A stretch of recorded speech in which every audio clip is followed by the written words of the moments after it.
Assalamualaikum dan salam sejahtera. Nama saya Nur Amira Izzati, memegang nombor matriks PA24160671. Dan hari ini saya akan bincangkan topik berkaitan dengan bagaimana Kesatuan Eropah ataupun EU menggunakan sekatan ekonomi sebagai alat diplomasi. Bayangkan sesebuah negara menyerang negara jirannya tanpa menggunakan tentera atau mengisytiharkan peperangan. Bagaimana negara-negara lain boleh bertindak balas? Salah satu jawapannya ialah melalui sekatan ekonomi. Hari ini saya akan menerangkan bagaimana Kesatuan Eropah ataupun EU menggunakan sekatan ekonomi sebagai alat diplomasi untuk mempertahankan keamanan, melindungi hak asasi manusia dan juga memberi tekanan kepada negara yang melanggar undang-undang antarabangsa. Sekatan ekonomi ialah tindakan menghadkan hubungan ekonomi dengan sesebuah negara, syarikat ataupun individu. Antara bentuk sekatan yang sering digunakan oleh EU, yang pertama ialah membekukan aset individu atau syarikat.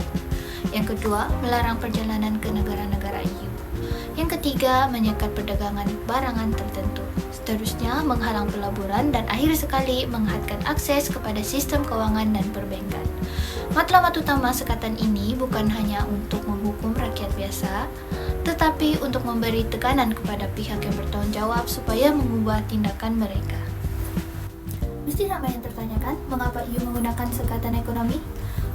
EU percaya bahawa konflik antarbangsa sepatutnya diselesaikan melalui diplomasi dan bukannya peperangan. Oleh itu, sekatan ekonomi menjadi salah satu instrumen dasar EU. Antara tujuan utama sekatan ekonomi ialah yang pertama, mempertahankan keamanan antarbangsa.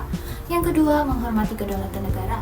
Yang ketiga, untuk melindungi hak asasi manusia dan juga membenteras keganasan dan penyebaran senjata berbahaya. Dengan kata lain, EU menggunakan kuasa ekonominya sebagai tekanan politik tanpa menggunakan kekuatan ketenteraan. Contoh yang paling jelas ialah selepas Rusia melancarkan pencerobohan ke atas Ukraine pada tahun 2022. Sebagai tindak balas, EU melaksanakan beberapa sekatan ekonomi seperti membekukan aset ahli politik dan ahli perniagaan Rusia, dan seterusnya menyekat beberapa bank Rusia daripada sistem pembayaran antarabangsa, dan mengharap import arang batu dan sebahagian minyak Rusia, dan selain itu menyekat ekspor teknologi moden kepada Rusia, dan akhir sekali ialah menutup ruang udara EU kepada syarikat penerbangan Rusia. Dan tujuan sekatan ini ialah untuk mengurangkan kemampuan ekonomi Rusia untuk meneruskan peperangan dan memberi tekanan supaya konflik dapat diselesaikan secara aman walaupun kesannya tidak berlaku serta-merta. Sekatan ini telah meningkatkan kos ekonomi yang perlu ditanggung oleh Rusia. Adakah sekatan ekonomi berkesan? Jawapannya ialah bergantung kepada keadaan. Kelebihan sekatan ekonomi yang pertama ialah tidak melibatkan peperangan.